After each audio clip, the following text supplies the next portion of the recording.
Hello, everybody. I'm Will. And I'm Kristen. And this is So I'm Watching Riverdale, Season 7, Episode 20.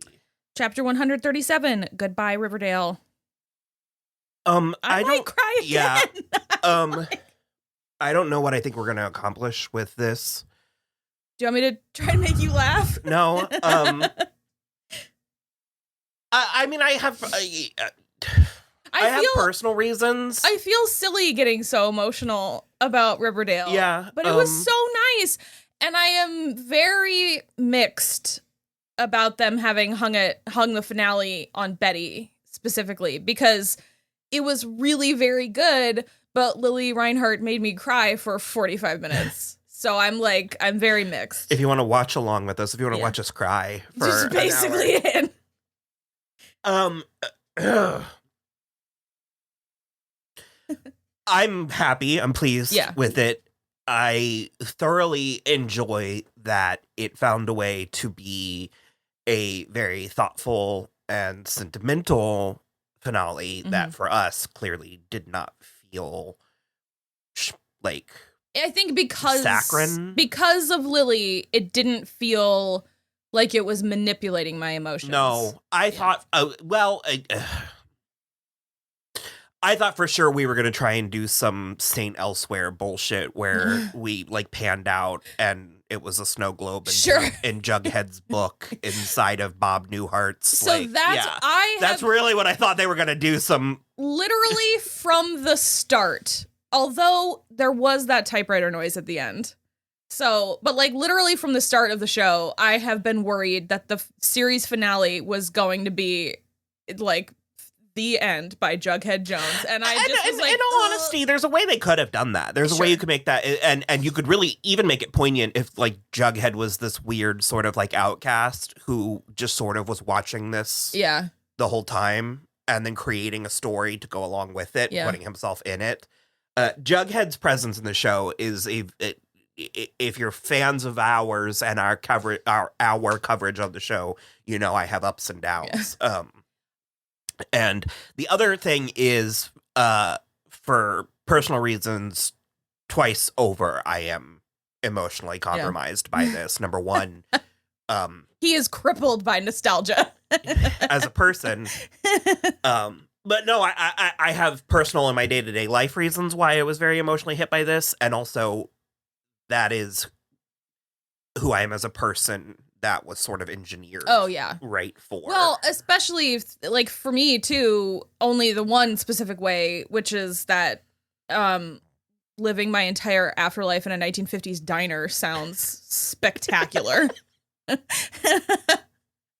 It was very thoughtful in a way that it didn't have to be. I mean, I wanted it to be. Yeah. But there's a version where there was, a Gonzo Cuckoo Banana Pants. Sure. I will say, I do think that the Jughead that was showing Betty around, in the past was bunker narrator Jughead. I keep forgetting that there's at least two Jugheads rolling around. And that's what I'm not, that's the conversation I'm not prepared to have, is because well, I don't think as much really as I loved matters. Well, as much as I loved this show, I do have a somewhat casual relationship with it where I sort of forget or ignore the things I don't like and champion the stuff I do like. Or even the things that don't really continue to be a thing. That's the first time we've seen an alternate Jughead since last season. So because there was a part of me wondering if that should have been Tabitha. It's very strange to have a character who is literally an angel and not have that character. Yeah. Being the one to do the This Is Your Life? Well, yes, except Jughead's been the narrator of the show the whole time. And she got a send-off last week, but it was very thoughtful and very dreamy and very romantic and very nostalgic in a way that, considering the epic highs and lows of the show, it wasn't wall-to-wall fan service either. No. Because very specifically, there was a lot of nods, but there were a lot of nods. Not even a lot. There were a handful, but it's it starts with the Fangs and Midge thing, where it's Fangs. That's my favorite. tragically and violently killed, like about a month after high school graduation in a tour bus accident. But that's honest. It is honest. But then the other thing that it felt like fan service, but not, is that like Betty and Veronica lost touch with each other. Veronica moved back to Los Angeles and they lost touch, and they did not really stay friends into adulthood. And I mean, that happens too. I loved it. And then, but everybody else got to go peacefully in their sleep except for Fangs. Literally everybody. There was someone else. There was another thing, but I did sort of expect a little bit more. Well, she did say that Betty or Alice just stopped sending postcards one day. So presumably she died traveling, but it didn't seem violent or like upsetting or anything. And Archie and Betty didn't end up together. He moved out west, but it's perfect. That felt honest, it's so too. nice, yeah. And they ended up in Modesto. Damn it, you son of a bitch. He literally cannot pronounce that city's name for the life of him. It was like such an emotional moment of Betty telling Archie, like in the past, like how he ends up, because she like remembered and everything. And then they said the word Modesto and I could not stop laughing. It took us out. All the way out. And you settle down in Modesto. And you have a beautiful... I am crying. I can't believe that. You're a professional construction worker. Because that's another place that I will share a personal reason for why this was so emotional for me, is because we largely cut our teeth with this show. Yeah. Doing this. It was early. We started doing it really early. And so, we watched this all 7 years live. And it felt like the end of an era that way. Yeah. And it met all of my expectations of high school nostalgia. Yeah. And the 50s too. It was, and the settling there, and I think it was so perfect to end this show in the 50s, in like a true Archie comic. I don't know, something about it. It just it almost was reverse engineered. It almost like it landing it in what we deem so very in such a thoughtful, sort of grounded way, sort of. And it's not even that it earns, but when you look at it as a whole versus each individual piece, it just suits. It just suits itself. I like it. I mean, I liked Alice's stuff. Mm-hmm. I liked Mary's stuff. Yeah. Oh yeah, she got her lesbian lover again, or a different one. But yeah. And Alice got to be a flight attendant just to Poughkeepsie, but she was having fun. But even remarrying, like that happens. Mm-hmm. And Polly had the twins still, and Clay and Kevin lived in Harlem for the rest of their lives. I do think I love the notion of Kevin's aw shucks. He'd have been fine. White ass. He'd have been fine. In 1960s Harlem? You saw the way they were changing the world left and right with their... It was fantastic. Well, and, Betty became Gloria Steinem, essentially, which was pretty good. They also... I wish that there had been a little bit... I mean, it probably was Go ahead. Too expensive, but, the only glimpses into the future of them we got were all in the 70s. And I kind of wish we'd done, an 80s, 90s as well. Then that's where you run into the old age makeup. Which you were glad we weren't dealing with. It was a separate old lady that played Betty. I loved it. And I kind of can't get over the quadruple they were. It's weird to me that it was Jughead. We said that between tears and our watch along. I understand. I get it. I'm going to allow it. I'm going to let it happen. I think... Because I literally said, I was like, it's a shame Veronica and Reggie don't have a storied past. Yeah. Because the chemistry was there. And again, I sort of... Well, because, Archie and Reggie would fuck, and Archie and Jughead won't. Uh-huh. So it's not a true quad. It's I don't know. I don't know what shape it makes, but the Jughead and Archie lines don't touch each other. I liked it. I've used the word honest 3 times now. There was an authenticity to it that I think Riverdale didn't need to do, mm-hmm. and I appreciate that they did. And I think it grounds it, and I think it lands it, and I think I think it gives the show a seriousness that sort of permeates the entire show that I think does the show a favor. Yeah. In my opinion. Because I know there are some people who don't like how the season went. And I can understand if you think you're watching one thing and you get another. But the way that I approach stories, I was blown away by this. Well, because ending. also, I mean, I feel like we were trying to read things into it for like probably the first third or so of the season. But it's like they told us pretty definitively, pretty early in the season that we were just having a time in the 50s. And I don't know. I loved it. And I think this was such a killer episode to go out on. It was just like, well, because it was the best of like all different kinds of finales because it was very sweet. It was very sentimental. It was, you know, funny. Like everyone, it was kind of that thing where it's like everybody gets most of an ending because like we don't see their whole lives, but we know they all died peacefully in their sleep except for Fangs.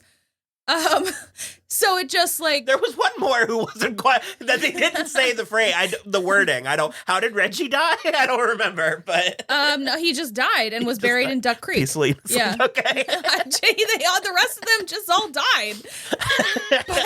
but Fangs was like the bus blew a tire and they fell off the side of the Rocky Mountains. Like that's hellish. But again, that's such a for any group of people. Like I remember, you know, the first one of us that we lost. Yeah. And it's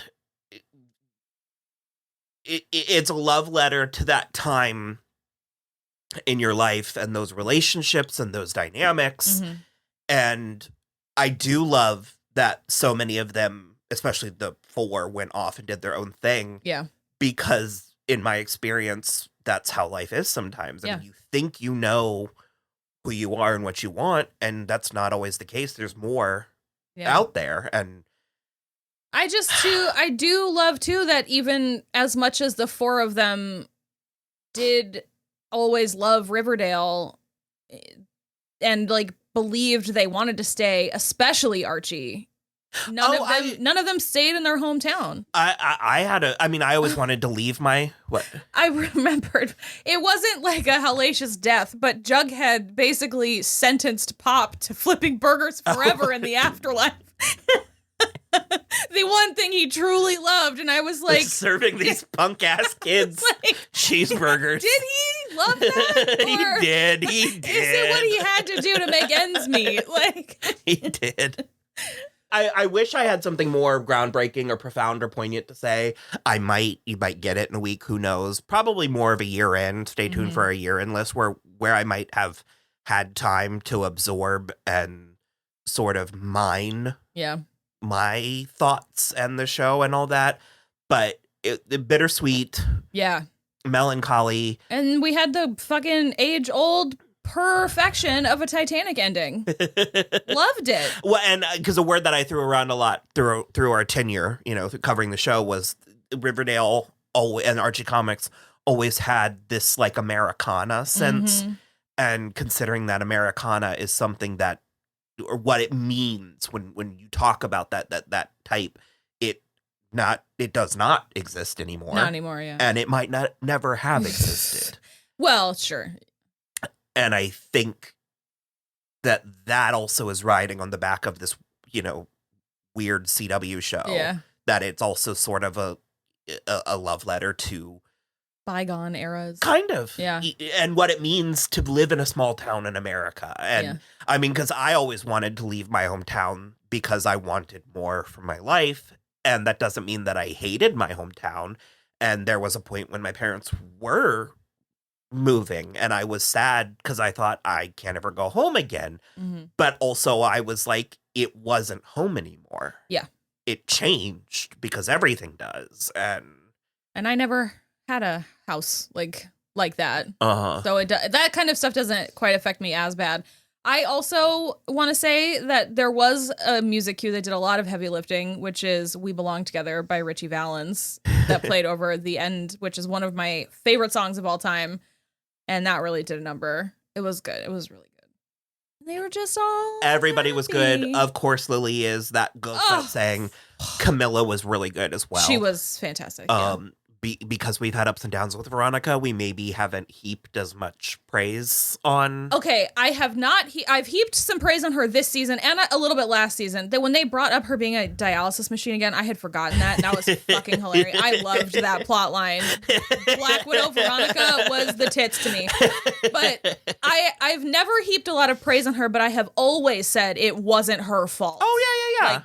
Like, she pulled through some of that with as much dignity as she could. And it's only because her stuff was never quite as bonkers that I feel like she never reached like a Madeline Petch. Mm-hmm. Like all of Veronica's stuff was weirdly grounded in this familial relationship with Hiram. And so she was never able to like reach this heights of absurdity that Cheryl gets to do. Mm-hmm. But I think that the three women at the center, love it. I'm very pleased with the dynamics. As far as any gay stuff, I think that if we were gonna get it, I think it would have been Archie and Reggie, and I do think we got it. I think it's what for me is what was important was the intimacy, not the sexuality, and this is KJ Apa has had 3 male kisses on the show, 2 of which were Kevin and one was poor Joaquin. Oh my God, that's right. He had such good eyes. There's a couple of fallen soldiers that didn't get their curtain call, their final. Sure. I'm a little sad we never got Skeet back. Mm-hmm. That bums me out a little.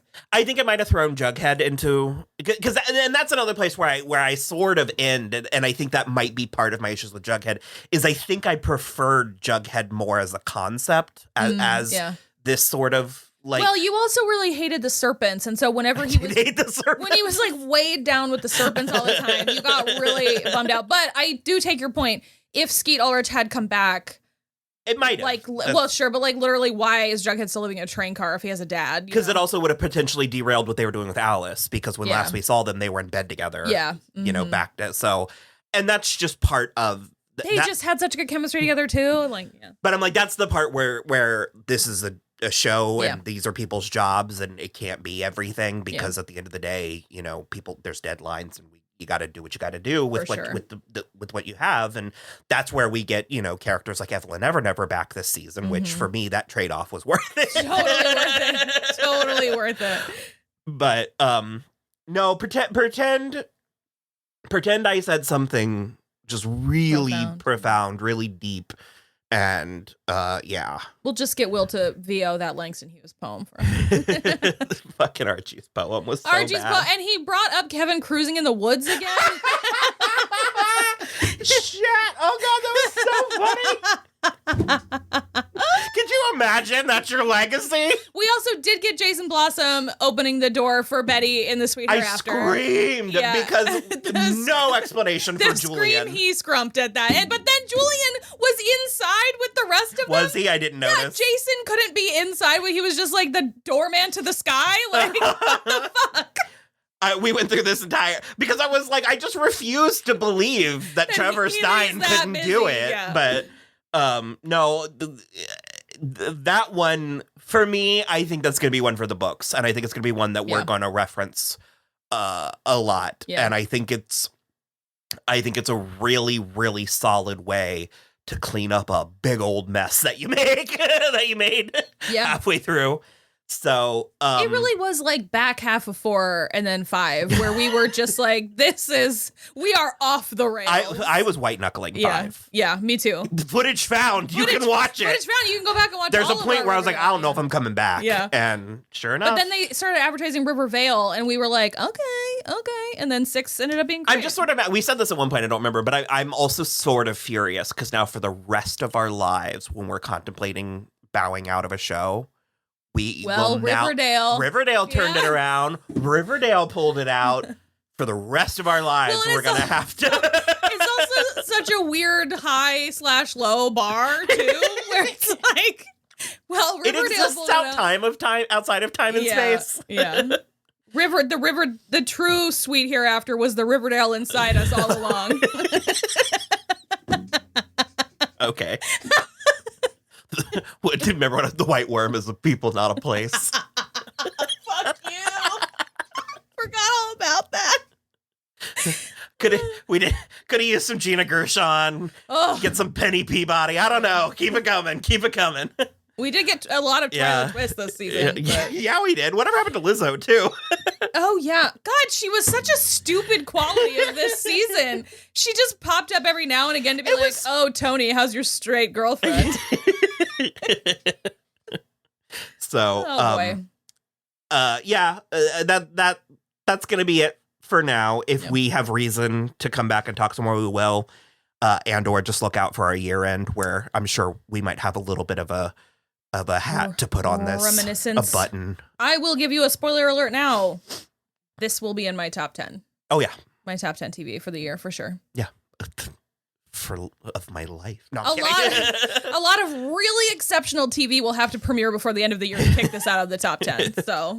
So, okay, we had a fantastic time. We hope you guys did too, even if you didn't love it as much as we did. I guess let us know how you feel within reason. Go ahead. Yeah, just do it. I've actually been doing this thing, and it's fun. I'll leave this for you because it's fun. But I don't do it a lot because I'm not trying to get in the business of deceiving people or like all that. But I have I've not corrected certain mistakes because people will leave comments. Oh. And it boosts you through the algorithm. Yeah. People love being right. They love being right. Oh, did you know that she plays a violin or a cello, not a violin in Teen Wolf? I caught it after I'd exported it, and I thought I'm going to leave that because people are going to really enjoy pointing that out. You've done at least 3 corrections. So yeah, let us know. Maybe we'll read it. I don't know. We'll definitely read it. Maybe we'll respond. I think. Also, we were very, very serious. You can watch us cover every single episode of this TV show. Well, that's what I was about to say, is I think we have coverage of all 133 episodes. 37 episodes. Some of them are bad quality. Audio only. Yeah. Patreon exclusives. Yeah. So if you join the Patreon or if you're already on the Patreon, go look for them. I think seasons 3 and 4. I think you're right. Are Patreon exclusives. I think and then 5 was the first one we did. 5, 6, and 7 are on YouTube. We might, especially let us know if you want it, but we might bring the 3 and 4 to the YouTube. As just like with a couple visual cues. Yeah. But that to me. Just join our Patreon. Well, sure. $3 tier. Sure. But my that to me is intriguing. Yeah. The notion that we could have an entire series, especially one that we care or that we like. Yeah. That it's like you want to watch this show with us. You are fucking in luck. Do you want to watch the epic highs and lows of our coverage of Riverdale? We can do that for you. There's coverage of us the first time when Archie said that. Our reaction is so okay. Hopefully we'll see you back. Stay tuned for Desperate Housewives. It should be coming any day now. In a week or so. Yeah. So, I wish I could remember the song from the first episode. Something about like, I'll be your baby. You can just play it. Sweet Water River. Although we got a copyright flag for Only Murders in the Building for the theme song. So who knows? Bye.